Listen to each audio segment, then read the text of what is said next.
बालों को स्वस्थ और सुंदर घना बनाए रखने के लिए हमको क्या करना चाहिए और क्या नहीं करना चाहिए। Dos and don'ts for hair care. तो सबसे पहले हमको हफ्ते में एक बार बालों की मसाज करना चाहिए, उसे ऑयलिंग करना चाहिए। हफ्ते में एक बार हम लोग मास्क अप्लाई कर सकते हैं। घर में बना हुआ प्राकृतिक मास्क जैसा रीठा, आंवला, 2-2 चम्मच पाउडर लेके इसको ऑलिव ऑयल 2 चम्मच ऑलिव ऑयल में मिक्स करके उसको कुनकुना गर्म करें। उसके बाद में उसमें लैक्टिक एसिड यानी लेमन जूस 1 ml डालें और 2 चम्मच शहद डालें। इसको आप मिला के बालों में लगा लिए मास्क के जैसा। उसको 2 घंटे बाद कोई भी छोटा या घर में जो हमारे आंवला, रीठा, शिकाकाई का हर्बल शैम्पू है या माइल्ड क्लींजर है, उससे 2 घंटे बाद बाल धो लें तो आपके बालों को कंडीशनिंग भी हो जाएगा और आपके बाल साफ भी हो जाएंगे। डोंट्स में बालों को खूब रगड़े नहीं, चंपी ना करें। हल्के हाथ से की मसाज की जा सकती है, पर ज़्यादा रगड़ने से स्किन को इरिटेट करने से बालों का झड़ना बढ़ सकता है। बाज़ार में अलग अलग प्रकार के केमिकल युक्त शैम्पूज आते हैं, उसको हमने अवॉइड करना चाहिए। आज बाज़ार में कलर्स के नाम पे केमिकल बिकता है। हर्बल कलर्स के नाम पे मेहंदी में भी कलर्स डाले जाते हैं, जो कि बहुत हेवी और उसका कोई कंपोनेंट मात्रा नहीं होती। वो जब हम बालों को लगाते हैं किसी किसी को सूट नहीं होते। तो hair colour allergy, hair dye allergy ये बहुत कॉमन हो गया है आजकल, और इससे बाल झड़ने का प्रमाण बहुत बढ़ जाता है। एक उम्र 40 तक हमारे बाल रीग्रोथ होते हैं, पर उसके बाद रीग्रोथ नहीं होते। अगर हमारे बाल इस प्रकार के केमिकल्स, हार्श केमिकल्स से अगर झड़ना चालू हो गए तो बाल फिर से दोबारा नहीं आते। तो इससे नया एक 40 साल के बाद गंजापन शुरू हो जाता है। खासकर लड़कियों में, जिसमें हॉट एयर ड्राइंग करते हैं, स्ट्रेटनिंग करते हैं, बालों को हीट से स्ट्रेट किया जाता है या कर्लिंग किया जाता है। तो इस कर्लिंग में, स्ट्रेटनिंग में जो हीट यूज़ होता है उससे बालों का जो कॉर्टेक्स होता है वो ख़राब होता है, वो डैमेज होता है, और उससे बालों का झड़ना, बालों का टूटना यह एक आम समस्या हो गई। बालों का कलर भी आजकल इसके कारण बदल गया है। इसलिए हम लोग कहते हैं कि बालों को ब्लीचिंग ना करें, हेयर कलर कम से कम करें। जहां बहुत आपको आवश्यकता है, महीने में 25 दिन में एक बार करना चाहिए। हम बहुत बार पेशेंट्स को देखते हैं कि वो 8-8, 10-10 दिन में कलर करते हैं। इससे बालों का स्ट्रक्चर, उसका केमिकल, क्योंकि बालों को ब्लड सप्लाई नहीं होता, उसको जो भी मिलता है स्काल्प से मिलता है।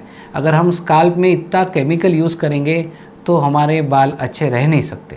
बालों को अच्छा रखने के लिए हमको सन प्रोटेक्शन की आवश्यकता है। बालों को दुपट्टे से बांध के रखें। उसके बाद में हम लोग बालों का केयर करना चाहिए। कैप पहन सकते हैं, स्कार्फ पहन सकते हैं। कोई भी प्रकार का केमिकल शैम्पू कम से कम यूज़ करेंगे। एक माइल्ड क्लींजर या आयुर्वेदिक हर्बल जो प्योर हो वो यूज़ कर सकते हैं। गीले बालों को कोम नहीं करना चाहिए। एक ब्रॉड वाला वुडन कोम ले सकते हो आप। एकदम बारीक कोम यूज़ ना करें और अपने स्काल्प को घिसे नहीं कोम से, ताकि हमारे बाल उलझे ना और स्वस्थ रहे। सुंदर घने बालों के लिए हमारे शरीर में विटामिन्स की कमी नहीं होना चाहिए।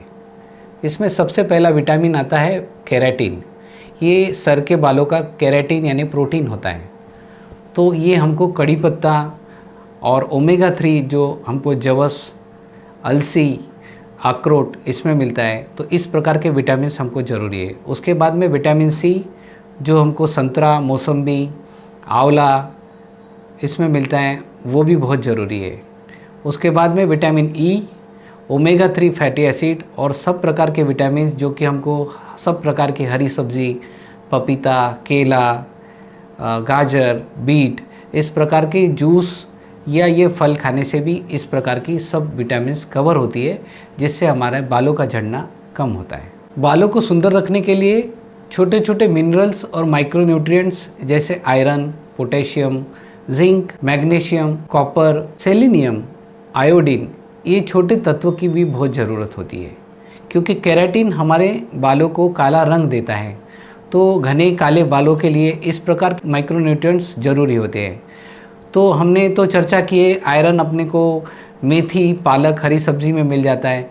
ज़्यादातर छोटे छोटे न्यूट्रिएंट्स जैसे पोटेशियम केला में मिल जाता है, नारियल का पानी, इसमें मैग्नीशियम, जिंक, इसके लिए हम लोग सब प्रकार की सब्जियां और उसको अच्छी तरह से धो के उबाल के खा सकते हैं। बालों को और शरीर को स्वस्थ रखने के लिए अपने शरीर का पानी यानी हाइड्रेशन सही रहना चाहिए। तो उसके लिए हमने कम से कम 10 से 12 ग्लास पानी रोज़ पीना चाहिए। नारियल का पानी, नींबू शरबत, इस प्रकार के जूसेस लेंगे तो बहुत अच्छा है। हाइड्रेशन के बाद और एक चीज़ है जो हमारे शरीर के लिए बहुत इम्पॉर्टेंट है, जो कि हमारा व्यायाम, एक्सरसाइज, योगा, कोई भी चीज़ करने से हमारे शरीर में ब्लड सर्कुलेशन जब अच्छा होगा, बालों की तरफ ब्लड सर्कुलेशन अच्छा होगा, तो हमारे बाल झड़ना कम होंगे। Healthy body plus healthy mind is equal to healthy hairs and skin. Homeopathy is the best pathy for hair and skin. Homeopathy से रिलेटेड कोई भी क्वेरी हो, जानकारी के लिए हमें सब्सक्राइब करना ना भूले, लाइक करना ना भूले, और आपका कोई भी प्रश्न हो तो कमेंट में ज़रूर पूछिए।